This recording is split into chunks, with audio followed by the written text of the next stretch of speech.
Welcome to Kayfabe Wrestling Talk. This is where you come to hear how wrestling should be talked about. Yeah! Boom! So we're going to talk about Monday Night Raw, April 6th. And a lot happened. I'm not going to lie. It was a pretty eventful Raw. It was, a lot of talking, but a lot of setting up. And let's get right into it. Make sure you like and subscribe. I'm handsome Nick Hanlon. This is Kayfabe Wrestling Talk. This is where you come to hear how wrestling should be talked about. Like and subscribe, comment, let me know what you think. Here we go. Monday Night Raw starts out with CM Punk laying pipe. Wait, that doesn't sound right. Pipe bombing. He pipe bombed. Big time pipe bomb. He said a lot of stuff. Talked about how ticket prices are too high. He talked about how Roman Reigns is boring and plastic. He talked about how he's an old man, but he's a crazy old man. He also calling out Pat what would he call him? McAfee? Pat McAfee? Talking about how football kicker ain't going to tell him how to put asses in the seats. The big bomb to me was bringing up ticket pricing. I don't know. But I've never heard anybody in any sport ever bring up the fact that tickets are too high. And he brought that up. I'll tell you right now, CM Punk's selling the hell out of this match as well. Really dissing on Roman Reigns, talking about how, you're kind of like The Rock, but at least The Rock's an actual star. It was a pretty insane promo.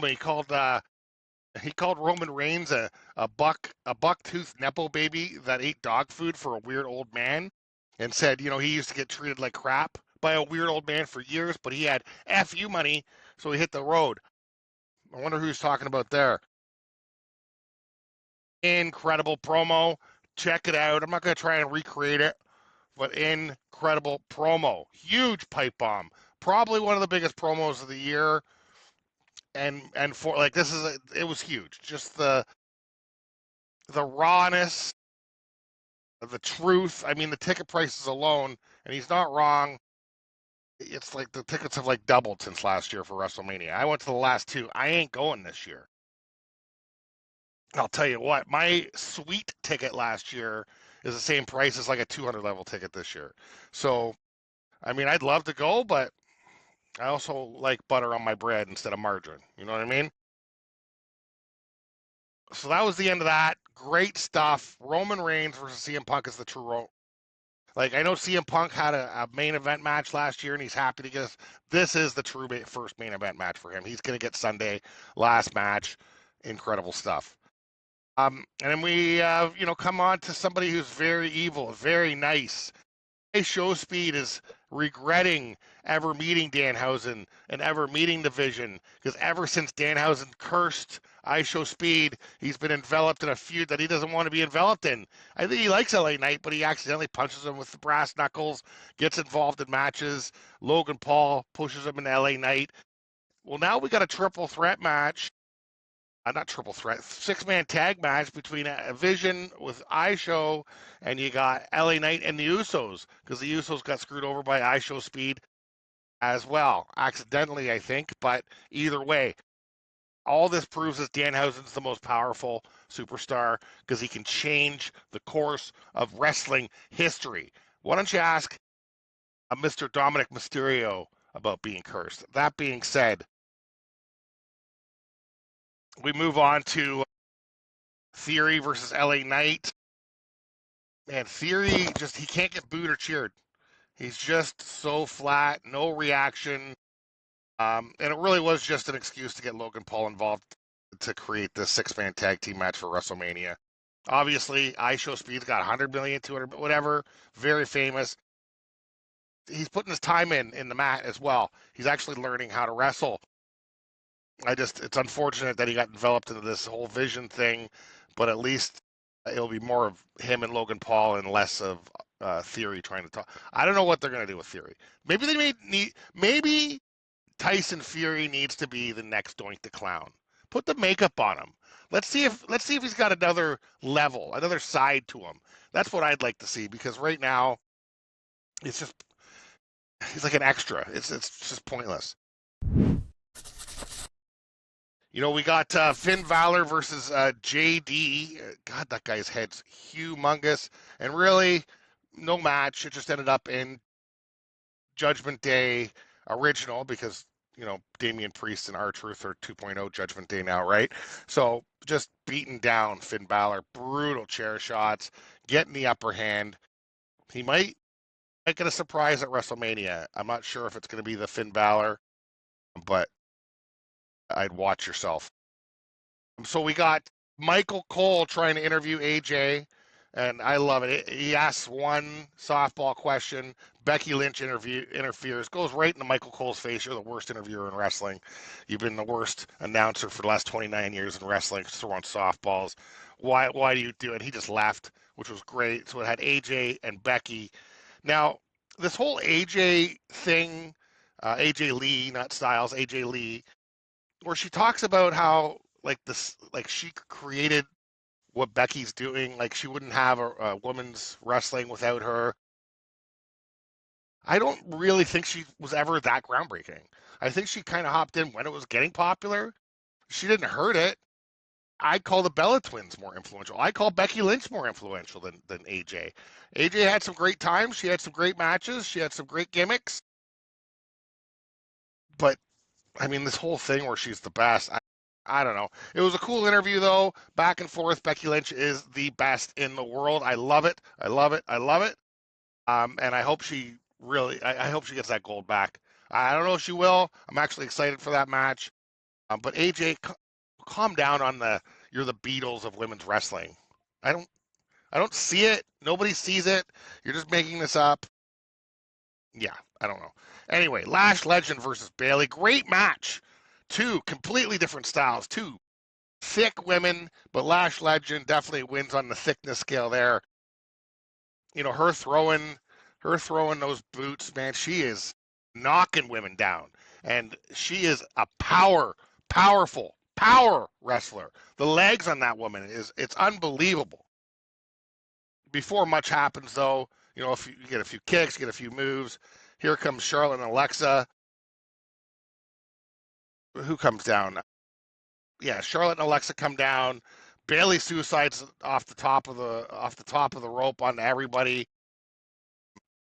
I get her bell rung. Yeah, she gets her. Sorry, a Lash Legend just throwing punches, ringing bells, but it just turned into everybody kind of fighting everybody. Lash goes for a superplex. Valkyria cheats and holds Lash's legs, and Bayley gets the win. So very little match, a lot of interference, a lot of chaos, and Bayley and Valkyria just show that they are two-faced because they cheated to win the match. Lash Legend would have destroyed Bayley, but of course they're going to pretend they're above everybody, like all these good guys do. Good guys, right? Good guys. Here comes Seth Rollins. Rollins is sure Gunther's working with Paul Heyman. He can't assume it's business, just business. Gunther comes down, big brawl. Paul and Gunther meet in the hallway after, and it doesn't seem like Paul hired him. It seems like Gunther just did it on his own. Paul says, I owe you a big thank you, sir. Gunther pulls him in and says, you owe me a hell of a lot more than a thank you, and walks away. He's owed from the most powerful player in wrestling that's not a wrestler, Paul Heyman. He is owed a favor. That's a powerful favor right there. We got a triple threat match. Penta, Dragon Lee, Javon Evans versus the Americanos. Basically a Suicide Mania match. A lot of top rope, a lot of suicide dives. Great match, fast-paced. I mean, Javon Evans hitting that OG cutter, I think he's going to miss it every single time. Big pile of talent. Just unbelievable. Americanos lose. Here comes Rey Mysterio, who just walks in the ring and adds himself to the Intercontinental Championship match because he doesn't have to earn anything because he's Rey Mysterio, I guess. So Rey Mysterio is now part of that 6-man, now 7-man ladder match for the Intercontinental title. I don't know why all these guys are cheering. Everybody's going to be fighting each other for that title. I think they should be maybe understanding that there is going to be some competition. So good luck, Rey Mysterio, getting one last belt, because I assume he's going to retire soon because he's old. But he can still go. We got Ia and Rhea. back together after a long 2 or 3 week absence from tag team competition, going up against Michin and Kayfabe, Jade's new crew. Yeah, I mean, it wasn't much of a match. I mean, Jade interferes and takes Rhea out. Io Sky is good enough that she just small packaged Kayfabe, and they win. Not much of a match. Had some cool stuff. That being said, the Jade crew holds Rhea to make her watch Io Sky get her ass kicked, get chair shots, kendo sticks, beating up, and that's how they messed with Rhea's mind. I mean, Rhea tried to save her, but she could not get out of that corner. Poor old Io Sky. But yeah, what was up with Jade Cardel's? Did you see the puffy thing she was wearing? That thing went out like 3 feet around her. It was very regal. She looked like royalty in that thing. I wish I had that outfit. I think I'd look great. I do look really good in red. That being said,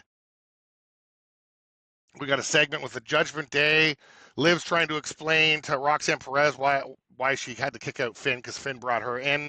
And before she could do anything, Valkyria attacks her from behind Liv. Liv goes head to head with Roxanne, and that was a look online at the bump on her head. And then, sorry, Stephanie Valkyr, not Valkyria, Valkyr, too many vowels, throws Liv Morgan headfirst into the TV. And man, oh, you could hear that thing. It was incredible. Valkyr, she's tough. She's a tougher. She's a tough. Liv Morgan's tough too, though. I can't wait for that match. Two of the best women out there in a match for a belt. It's going to be incredible. But she hit that TV hard and they knock her so bad. It was awesome. Honestly, it was very awesome. And we got the main event. Femi, Brock Lesnar contract signing. This match is huge. Even Triple H came out. This is a huge match. This is probably the most talked about match next to maybe the CM Punk versus Roman Reigns. This match is really sought after. Huge pops. Femi comes out. No contracts get signed. They just brawl. They break. Everybody breaks it up, but they're throwing chairs. They're throwing humans at each other. Two huge men. Femi is incredible. I can't wait to see this match. I can't imagine it's going to be a long one, but I think we're going to see some stuff broken. And that's the end of Raw. Just ends like that with those two fighting. I don't know what's going to happen next week. We only got 2 weeks to WrestleMania. But I'll tell you right now, I'm getting excited for WrestleMania, and I just have to say, go fuck yourself, Pat McAfee. You're a piece of crap. You're a shitty announcer when you're announcing on color commentary. You're a shitty character. You're not believable. You and Randy Orton wearing the same shirt was really weird, and you're doing a terrible Razor Ramon impression. That being said, I guess people know you. So was it TKO? Wants him involved. I also hear there's rumors of Netflix buying Pat McAfee's podcast and being exclusive. Anyway, there's some stuff going on behind the scenes. That being said, this is Kayfabe Wrestling Talk. This is where you come to hear wrestling should be talked about. Like and subscribe. Let me know what you think. Yeah!